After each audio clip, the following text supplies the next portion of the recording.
यदि दो वृत्त एक दूसरे को स्पर्श करते हों तो इनका स्पर्श बिंदु वृत्तों के केंद्रों को मिलाने वाली रेखा पर स्थित होता है। अब आइए यहाँ चित्र में समझते हैं। दो वृत्त हैं, एक छोटा सा ये वाला O केंद्र वाला वृत्त है और एक M केंद्र वाला वृत्त है। ये दोनों वृत्त एक दूसरे को बिंदु P पर स्पर्श करते हैं। तो हमें यह सिद्ध करना है कि इन दोनों वृत्तों के केंद्रों को मिलाने वाली जो रेखा OM है, उस रेखा पर ये स्पर्श बिंदु स्थित है। यही हमें सिद्ध करना है। अब जो ज्ञात है उसे हम लिख लेंगे। दिया है दो वृत्त जिनके केंद्र O और M हैं, जो आपस में बिंदु P पर स्पर्श करते हैं। अब सिद्ध क्या करना है? बिंदु O, P और M समरेख हैं, यानी O, P और M एक सीधी रेखा पे स्थित हैं। यही हमें सिद्ध करना है। अब कैसे सिद्ध करेंगे? इसमें हमें रचना करना होगा। बिंदु P से इन दोनों वृत्तों की उभयनिष्ठ स्पर्श रेखा खींचेंगे। तो चलिए हम इसकी स्पर्श रेखा खींच लेते हैं।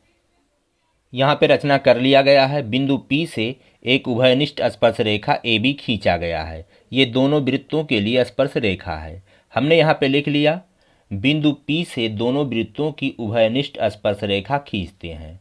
अब अगला हेडिंग होगा उपपत्ति। उपपत्ति। अब आइए उसके पहले हम एक छोटा सा प्रमेय जान लेते हैं। किसी वृत्त के स्पर्श रेखा के स्पर्श बिंदु से खींची गई त्रिज्या स्पर्श रेखा पर लंब होती है। अब यहाँ पे देखिए, यहाँ OP वो लंब है AB पर, ये स्पर्श रेखा है और ये OP क्या है? त्रिज्या है। तो OP लंब है AB पर, तो OP लंब है AB पर, इसलिए ये वाला कोण OPA, इसलिए कोण OPA बराबर होगा 90 अंश। इसको समीकरण 1 मान लेते हैं। उसी तरह MP वो लंब है AB पर, MP इस वृत्त की त्रिज्या है और AB स्पर्श रेखा है। तो स्पर्श रेखा के स्पर्श बिंदु से त्रिज्या लंब होती है। तो MP लंब है AB पर, MP लंब है AB पर, तो इसलिए कोण MPA बराबर होगा 90 अंश। इसे समीकरण 2 मान लेते हैं। आप यहाँ कारण में लिख सकते हैं, स्पर्श रेखा के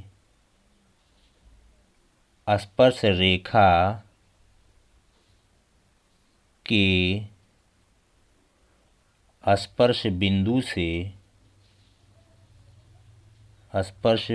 से खींची गई त्रिज्या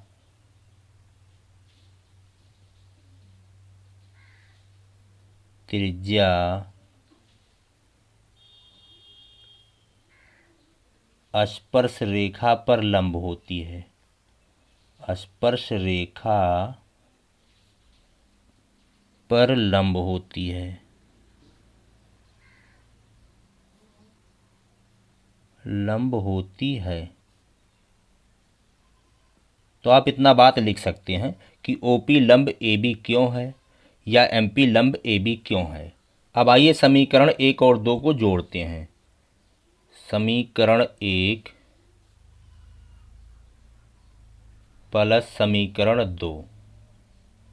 बायां पक्ष बाएं में जुड़ेगा और दायां पक्ष दाएं में जुड़ेगा। समीकरण 1 का बायां पक्ष है कोण OPA, यहाँ लिखेंगे कोण OPA, प्लस इसका बायां पक्ष है कोण MPA बराबर। अब दायां पक्ष दाएं में जुड़ेगा तो 90 अंश और इसका भी 90 अंश, 90 अंश प्लस 90 अंश, तो बराबर हो गया 180 अंश। कोण OPA प्लस कोण MPA बराबर 180 अंश। अब यहाँ चित्र में देखते हैं, कोण OPA ये वाला कोण है 90 अंश और कोण MPA ये वाला कोण है ये 90 अंश।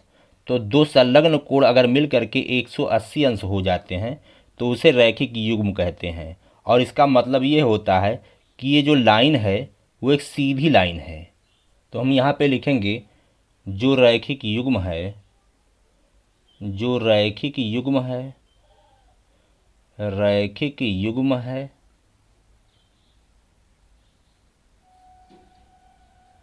दो संलग्न कोणों का योग 180 अंश होता है तो उसे रैखिक युग्म कहते हैं और वो एक सीधी लाइन होती है।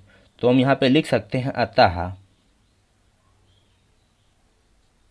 अब यह एक सीधी लाइन है तो जो बिंदु O है, P है और M है एक सीधी रेखा में स्थित हैं। अतः बिंदु